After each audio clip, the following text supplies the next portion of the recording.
Bonjour mes chers amis virtuels, je vous souhaite la bienvenue sur ma chaîne YouTube Amel Ben Channel et n'hésitez pas à vous abonner si mes vidéos vous plaisent.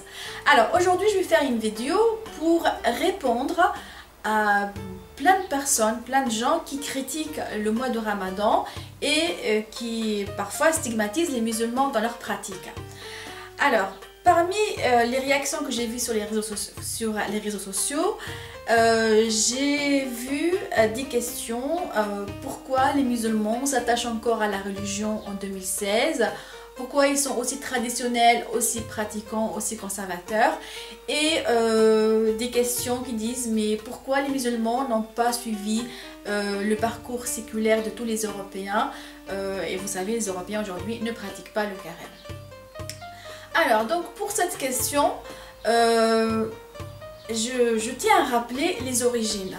Donc les origines, vous savez, les musulmans, d'après la Bible et d'après le Coran, sont les fils et les descendants d'Ismaël, le premier fils d'Abraham, d'Agar, Agar qui était la servante de Sarah, la mère d'Isaac, et elle était aussi la fille de Pharaon. Alors, en hébreu et en arabe, Ismaël, le nom d'Ismaël, est composé de deux racines. C'est Isma, ça veut dire entendre, écouter, et il est, Allah. Donc cette racine veut dire Dieu. Alors autrement dit, si on traduit le nom d'Ismaël, c'est Dieu entend ta demande. Dieu écoute ta voix, ou bien on peut aussi l'interpréter par Dieu qui écoute Ismaël. Autrement dit, les fils d'Ismaël, les musulmans, sont ceux qui écoutent Dieu, sont ceux qui sont très proches de Dieu, et c'est la raison pour laquelle que les musulmans sont encore religieux et croient beaucoup à Dieu, et ils ont une conception très religieuse du monde et de la vie. Alors, deuxième raison qui explique l'attachement des musulmans à la religion, enfin quand je parle des musulmans, c'est la majorité des musulmans, donc exclut les gens qui sont dans le reniement. Alors, la deuxième raison, c'est, vous savez que le mot religion en arabe est traduit par din. Et en arabe, le mot din vient du mot dayn. Alors dayn, c'est quoi dayn? En arabe, ça veut dire la dette. Ça veut dire l'être humain a une dette vis-à-vis de Dieu. Donc pourquoi? Parce que Dieu l'a créé, lui a donné la vie, la lumière, la nature, l'amour, la raison, le cœur, etc. Et pour cela, l'être humain, l'homme de manière générale, doit accomplir sa dette vis-à-vis de Dieu par la pratique personnelle et collective des 5 piliers de l'islam, à savoir la shahada, la prière, le jeûne, la charité et le pèlerinage pour ceux qui ont les moyens. Alors, la deuxième réaction que j'ai vue sur les réseaux sociaux, certaines personnes disent que le jeûne est très éprouvant, très fatigant pour le corps humain et ça empêche de travailler. Et certains qui sont dans l'excès ils considèrent cette pratique comme très violente et voire barbare. Donc moi je réponds à cette question. Alors les personnes qui pensent ainsi ignorent le jeûne selon les règles en islam. Parce que le jeûne se pratique avec des règles. Si on ne respecte pas les règles, sûrement le jeûne devient éprouvant effectivement pour le corps humain. Alors parmi ces règles, c'est bien sûr manger avant l'aube, pour bien résister à la faim et à la soif pendant le jour, bien boire aussi avant l'aube et aussi au niveau du repas, donc à l'iftar, il faut aussi manger un repas assez copieux. Et ensuite, le jeûne devient plus léger, plus volontaire lorsqu'il est fait avec conviction et fait de manière positive. Ça veut dire si vous estimez que vous faites le jeûne parce que vous suivez une tradition, parce que vous subissez le jeûne, et vous le faites pour ne pas décevoir vos parents, ben à ce moment-là, le jeûne n'a plus de valeur. Donc le jeûne, c'est une pratique vraiment spirituelle pour retrouver la paix intérieure et pour résister aux besoins et aux instincts.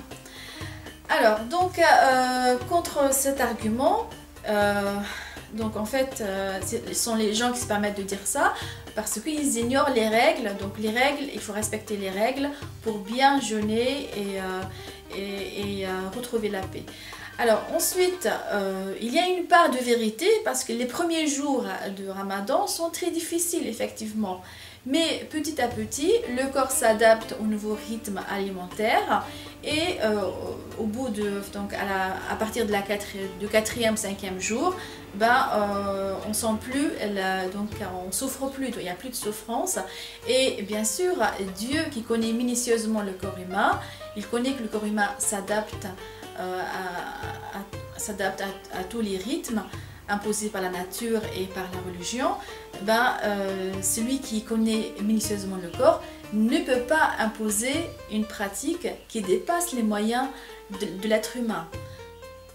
Alors, troisième argument que j'ai vu sur les réseaux sociaux, c'est qu'ils disent que les jeûnes n'est pas bon pour les entreprises, pour leur productivité, et ça rend les fonctionnaires très paresseux et ils travaillent au ralenti. Alors, cet argument peut valoir pour ceux qui ont une pensée assez limitée, à savoir des gens qui ne pensent pas à une autre vie après la mort. C'est vraiment un argument qui est valable pour les athées. Par contre, pour un vrai musulman croyant, cet argument est très limité. Pourquoi? Parce que selon un bon musulman, c'est que la vie est liée à la mort. Ça veut dire en fait, ce qui compte, c'est accomplir un devoir vis-à-vis des dieux, donc honorer cette dette vis-à-vis des dieux, afin de se garantir la vie après la mort. Et je pose la question à ceux qui raisonnent ainsi. Lorsque vous travaillez bien, vous gagnez beaucoup d'argent sur terre, mais après la mort, vous vous rendez compte qu'il y a un Dieu. Vous allez le rencontrer.